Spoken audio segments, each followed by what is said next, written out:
محترم بھائیوں اور بہنوں، آج ہم سیرت طیبہ کی ایک ایسی عظیم ہستی کا ذکر کرنے جا رہے ہیں جن کی عظمت و رفعت کا ثبوت خود اللہ کی کتاب اور ہمارے پیارے آقا حضرت محمد مصطفیٰ صلی اللہ علیہ وآلہ وسلم کے پاکیزہ فرامین سے ملتا ہے۔ ایک ایسا مبارک نام جو حیا، سخاوت اور عشق رسول صلی اللہ علیہ وآلہ وسلم کا استعارہ بن چکا ہے۔ حضرت سیدنا عثمان غنی رضی اللہ تعالیٰ عنہ۔ سخاوت اور فیاضی کا سمندر۔ جب سخاوت کا ذکر ہوتا ہے تو حضرت عثمان غنی رضی اللہ تعالیٰ عنہ کا نام سب سے بلند نظر آتا ہے۔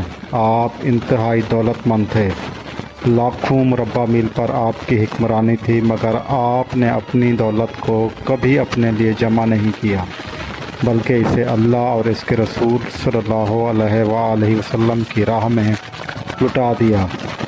یہ وحد ہستی ہیں جنہوں نے شہادت قبول فرمائی مگر تلوار نہیں چلنے دی اور لوگوں کو ایک دوسرے کے گلے نہیں کاٹنے دیے۔ حضور اکرم صلی اللہ علیہ وآلہ وسلم نے جنت البقیع کے قریب ایک جگہ پسند فرمائی جہاں صحابہ کرام اپنی سواریاں باندھ سکیں۔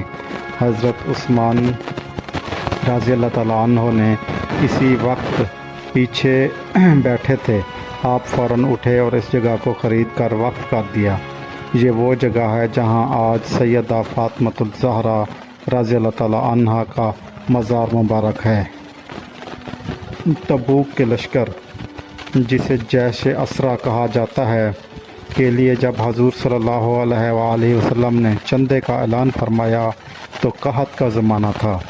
حضرت عثمان رضی اللہ تعالیٰ عنہ اٹھ کھڑے ہوئے اور فرمایا، یا رسول اللہ صلی اللہ علیہ وآلہ وسلم، 100 سپاہیوں کا خرچہ، ان کے گھوڑوں کا خرچہ، ان کے گھوڑے کی کاٹھی، ان کی وردی، اور جب تک وہ واپس نہ آئیں ان کے کھانے کا سارا خرچہ میرے ذمہ ہے۔ حضور صلی اللہ علیہ وآلہ وسلم مسکرائے اور فرمایا، عثمان، اللہ تجھ سے راضی ہو۔ کچھ دیر بعد حضور صلی اللہ علیہ وآلہ وسلم نے پھر اعلان فرمایا تو کوئی نہ اٹھا۔ حضرت عثمان رضی اللہ تعالیٰ عنہ پھر کھڑے ہو گئے اور کہا، حضور صلی اللہ علیہ وآلہ وسلم، 100 اور شامل کر لیں۔ پھر تیسری بار بھی آپ ہی اٹھے اور چوتھی بار تو یہ فرمایا کہ یا رسول اللہ صلی اللہ علیہ وآلہ وسلم، اب اعلان نہ فرمائیں، صرف اشارہ کریں۔ عثمان کے پاس جو کچھ بھی ہے وہ محمد عربی صلی اللہ علیہ وآلہ وسلم کے قدموں کا صدقہ ہے۔ بدر روما، جو یہودیوں کی ملکیت تھا اور میٹھے پانی کا واحد کنواں تھا، اسے حضور صلی اللہ علیہ وآلہ وسلم نے خریدنے کے لیے اور خریدنے والے کو جنت کی بشارت دی تو حضرت عثمان غنی رضی اللہ تعالیٰ عنہ نے منہ مانگی قیمت دے کر اسے خریدا اور مسلمانوں کے لیے وقف کر دیا۔ یہودیوں نے مہنگے بیچنے کی کوشش کی، لیکن آپ نے اللہ اور اس کے رسول کے فرمان کی تکمیل کے لیے 40,000 دینار بھی خرچ کر دیے اور اس کنویں کو خرید لیا۔ آپ پر یہ الزام لگایا گیا کہ آپ اپنے رشتہ داروں کو بہت دیتے ہیں، عقبہ پروری کرتے ہیں، تو آپ نے جواب دیا کہ میں تو حکمران آج بنا ہوں، میں تو پہلے بھی بڑا دیتا تھا۔ وہ کس خزانے سے دیتا تھا؟ یعنی اپنی ذاتی جیب سے۔ میں پہلے بھی اپنی ذاتی جیب سے دیتا تھا اور اب بھی اپنی ذاتی جیب سے دیتا ہوں۔ لاکھوں لوگ حج کرنے آتے تو آپ اعلان کر دیتے کہ کوئی حاجی حج کے موقع پر کھانا نہ پکائے، سب کو کھانا عثمان غنی اپنی جیب سے دیا کریں گے۔ کیا شان ہے! حیا اور پردہ داری کا پیکر حضرت عثمان غنی رضی اللہ تعالیٰ عنہ کی سب سے نمایاں خوبی ان کی حیا اور شرم تھی۔ اس قدر حیادار تھے کہ ام المومنین سیدہ عائشہ صدیقہ رضی اللہ تعالیٰ عنہ فرماتی ہیں کہ ایک بار نبی کریم صلی اللہ علیہ وسلم پنڈلیاں کھلی ہوئی لیٹے ہوئے تھے۔ حضرت ابوبکر رضی اللہ تعالیٰ عنہ آئے تو حضور صلی اللہ علیہ وسلم اسی حالت میں لیٹے رہے۔ پھر حضرت عمر تشریف لائے تو بھی آپ اسی حالت میں لیٹے رہے، لیکن جب حضرت عثمان رضی اللہ تعالیٰ عنہ تشریف لے آئے تو حضور صلی اللہ علیہ وآلہ وسلم فوراً اٹھ کر بیٹھ گئے، اپنی پنڈلیوں کو ڈھانپ لیا اور لباس کو درست فرمایا۔ جب وہ چلے گئے تو سیدہ عائشہ رضی اللہ تعالیٰ عنہا نے حیرت سے پوچھا، یا رسول اللہ صلی اللہ علیہ وآلہ وسلم، ابو بکر اور عمر آئے تو آپ اسی طرح لیٹے رہے، مگر عثمان کے آنے پر اہتمام فرمایا۔ تو آقا دو عالم صلی اللہ علیہ وآلہ وسلم نے فرمایا، عائشہ، میں اس شخص سے حیا نہ کروں جس سے اللہ کے فرشتے بھی حیا کرتے ہیں۔ حضرت عثمان غنی رضی اللہ تعالیٰ عنہ کا عالم یہ تھا کہ وہ اپنے گھر کے اندر اپنے غسل خانے میں بھی کپڑوں سمیت غسل کرتے تھے۔ آپ نے فرمایا، جب سے میں نے نبی پاک صلی اللہ علیہ وآلہ وسلم کے ہاتھ میں اپنا سیدھا ہاتھ دے کر بیعت کی ہے، میں نے یہ ہاتھ دوبارہ کبھی گندگی کو نہیں لگایا، اور فرمایا، جب سے پہلی نظر سے جلوہ بدو دیکھا ہے، میں نے اس کے بعد اپنی شرمگاہ کو بھی کبھی نہیں دیکھا، اس لیے کہ ان آنکھوں میں رسول اللہ صلی اللہ علیہ وآلہ وسلم کے جلوے رچ بس گئے ہیں، یہاں تک کہ اپنی محرم عورتوں یعنی پھوپھیوں اور خالاؤں کے چہرے بھی کبھی نگاہ بھر کر نہیں دیکھے۔ یہی حیا تھی جو آپ کے چہرے پر نور بن کر نکھر آئی تھی۔ فرمایا کرتے تھے کہ جو بے حیا ہوتا ہے اس کے چہرے سے حسن چھین لیا جاتا ہے، اور جو شرم میں لپٹا رہتا ہے اللہ اسے تازگی اور نوازیت عطا کرتا ہے۔ عشق رسول صلی اللہ علیہ وآلہ وسلم اور مدینہ منورہ سے محبت۔ حضرت عثمان غنی رضی اللہ تعالیٰ عنہ کا عشق رسول صلی اللہ علیہ وآلہ وسلم بے مثال تھا۔ جب آپ کے گھر کا محاصرہ کیا گیا اور ساتھیوں نے آپ کو اجازت طلب کی کہ ہمیں چند سو لوگوں سے لڑنے کی اجازت دیں، تو آپ نے فرمایا، میں نبی پاک صلی اللہ علیہ وسلم کا شہر اپنی وجہ سے خون میں نہیں رنگنا چاہتا۔ حضور صلی اللہ علیہ وآلہ وسلم نے فرمایا تھا کہ ایک منڈھا یعنی کہ بکرا ہوگا جس کی وجہ سے میرے مدینے کی گلیوں میں خون بہے گا، میں وہ بکرا نہیں بننا چاہتا۔ عثمان کی جان جاتی ہے تو جائے، پر نبی پاک صلی اللہ علیہ وسلم کے مدینے میں شور نہیں ہونا چاہیے۔ سبحان اللہ۔ جب آپ کو مکہ جانے کا مشورہ دیا گیا تو اپنی داڑھی پکڑ کر فرمایا، میں نبی پاک صلی اللہ علیہ وسلم کا شہر چھوڑ کر نہیں جانا چاہتا، میں رسول اللہ صلی اللہ علیہ وآلہ وسلم کے مدینے میں مرنا چاہتا ہوں۔ صلح حدیبیہ کے موقع پر جب حضور نے آپ کو سفیر بنا کر مکہ بھیجا اور کافروں نے عمرہ کرنے سے روک دیا، تو حضرت عثمان رضی اللہ تعالیٰ عنہ جب کعبہ کے سامنے پہنچے اور انہیں طواف کرنے کی اجازت دی گئی تو آپ نے قسم کھا کر فرمایا، جب تک میرے مصطفیٰ صلی اللہ علیہ وآلہ وسلم طواف نہیں کریں گے، عثمان بھی طواف نہیں کرے گا۔ ایک مرتبہ سفر سے واپسی پر آپ نے حضور کے چہرے پر نقابت اور کمزوری دیکھی تو سیدہ عائشہ رضی اللہ تعالیٰ عنہا سے دریافت فرمایا تو انہیں بتایا گیا کہ 4 دن سے حضور صلی اللہ علیہ وسلم نے روٹی نہیں کھائی، صرف ایک پیالہ دودھ اور ایک کھجور کھائی ہے۔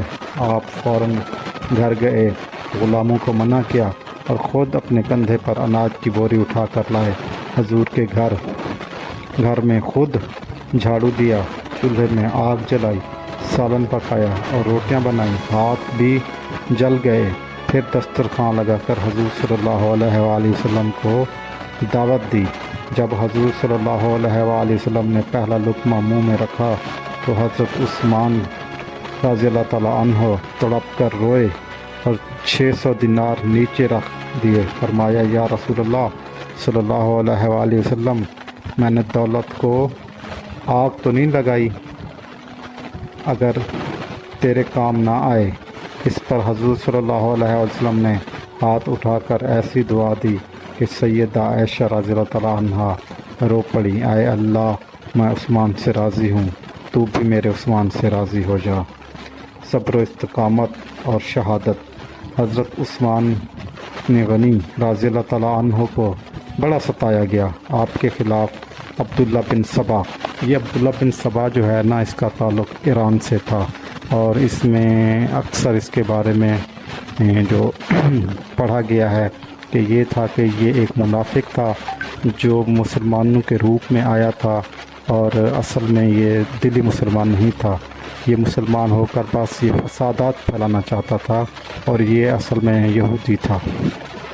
جو اکثر روایات میں جو لکھا ہوا آتا ہے، جو پڑھنے میں ملتا ہے، وہ اسی کے بارے میں یہی ملتا ہے کہ یہ منافق بندہ تھا عبداللہ بن سبا۔ اور یہودیوں نے زبردست پروپیگنڈا کیا، لیکن آپ نے صبر اور استقامت کا پہاڑ بن کر ہر ظلم کا مقابلہ کیا۔ آپ پر ہر گھر کا محاصرہ 40 دن تک رہا، پانی بند رہا۔